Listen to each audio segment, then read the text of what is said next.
My daughter's entitled father is finally leaving us alone. Hey Reddit. This came up far earlier than planned.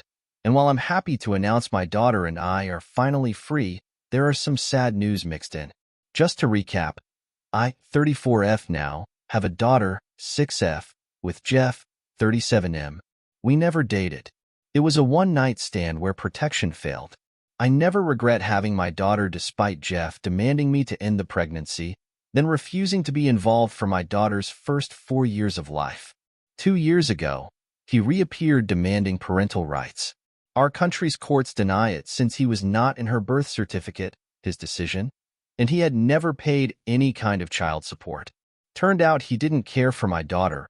All he wanted was to use her as a replacement for a child he lost with his wife. Now, before I go to the update, I did get a lot of questions to answer. Did I know Jeff was married? He wasn't when we had our one-night stand. Are you interested in Jeff? No. I'm aromantic, meaning I do develop romantic feelings. I don't think that's a healthy mindset for a long-term partner, so I refuse to date. I was okay with one-night stands until I had my daughter. Why did you send information to Jeff? Because my mother recommended it, and she was absolutely right. Had I not done so, he could have sued me for parental alienation.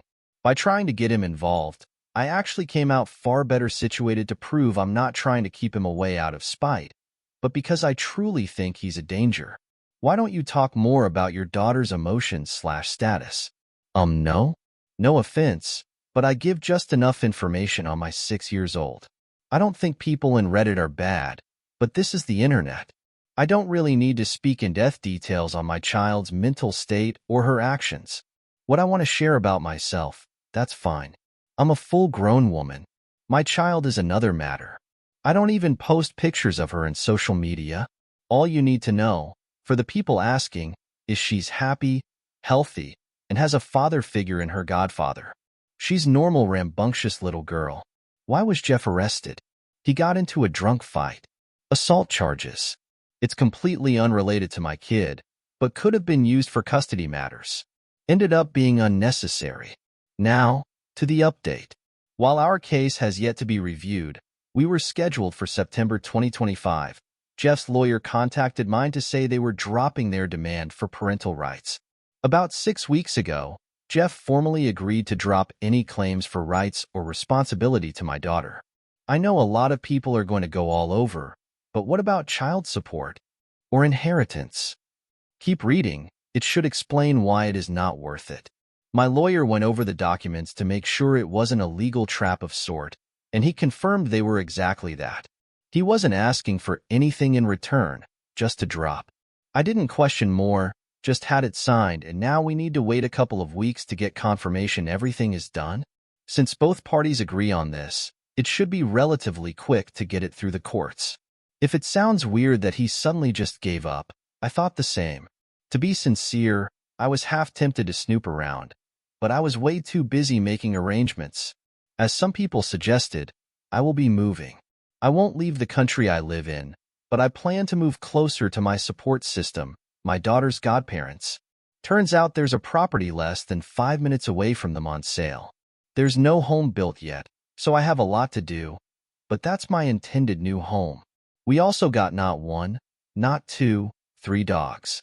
The cat probably is planning my murder. So with all of these changes, I have to admit, I didn't have time to snoop.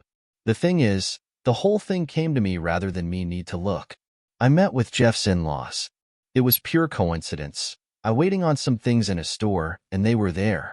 I had met them in passing in that mess of a Christmas party last year, but this is really the first time we talked.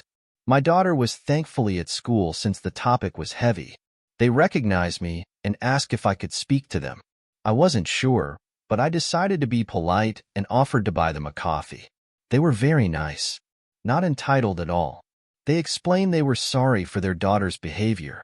She had not been the same since she lost her child. Those who called out that she was using her dead baby's name on my daughter were right, and they just wanted to clear the air with me. I told them I didn't personally blame them, but I couldn't forgive their daughter, and she was a big worry. That's when things hit the fan. The mother started crying, and the father explained Jeff's wife passed away.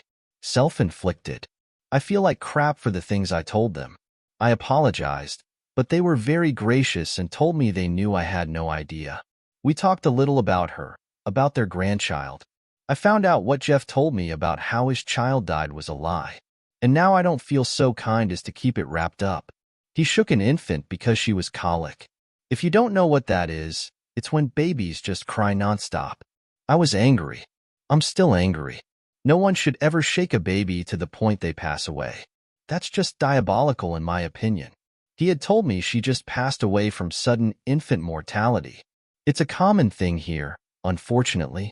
They talked about Jeff and how he's sworn up and down I would agree with his idea to have my daughter pass for their lost grandchild. And that would help their daughter. They were not really thinking straight, and I get it.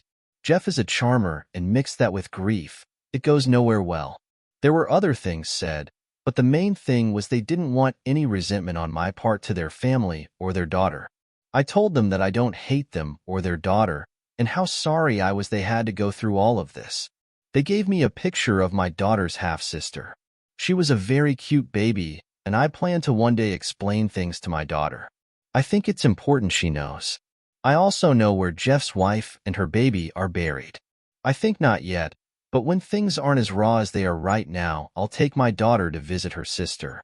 I called my lawyer after to give him these new details. He did reprimand me for speaking to the in-laws alone, but he understood the situation. My lawyer is a good friend of mine, and he tends to be very blunt when I make mistakes. He promised me he's making sure that whatever ties could exist between Jeff and my daughter are fully cut legally. More things have come to light too. People were right. Jeff was pretty much lying to everyone, trying to paint himself as this saintly father that couldn't possibly be part of his one surviving daughter's life. A lot of people immediately judge single mothers here as homewreckers or prostitutes, so I had a few bad encounters with people throwing insults and threats my way. Another thing that came up, which was relatively recent. This was about 2 weeks before he gave up. Jeff began telling people he offered to marry me, but I refused him. That I was always after his money. Thankfully, that one lie didn't go far with most people that know both of us, since I've made it very clear throughout my life that I'm never getting married. And I don't need his money. I got into a high-income job to care for my mom. And now my daughter. I don't really care for excessive luxury. His wife passed away not long before he sent the agreement. He didn't want anything to do with my daughter. It does explain why Jeff gave up. I still think he's the most horrible human being that exists. An entitled murderous bastard. He felt entitled to my daughter. He failed his wife, and killed an innocent baby. And I know he knows I'm posting this on Reddit. So if you read this, Jeff, I hope if karma real, it gives you everything you deserve. I want to say more, but I don't want to break Reddit's rules. But yeah, here's the good news mixed with terrible news. I might update this post if anything else happens, but I want to believe this is over. I just want to close this chapter and look into a new start. Small disclaimer. I don't know how he got away with killing his child. I have no access to police records or investigation. I'm not part of law enforcement or involved with any judicial entity. For people asking me for more information on it, I'm really sorry, but I can't give you a full legal case. I personally don't know how some people in Reddit get access to police records that easily, because I certainly don't have access to them.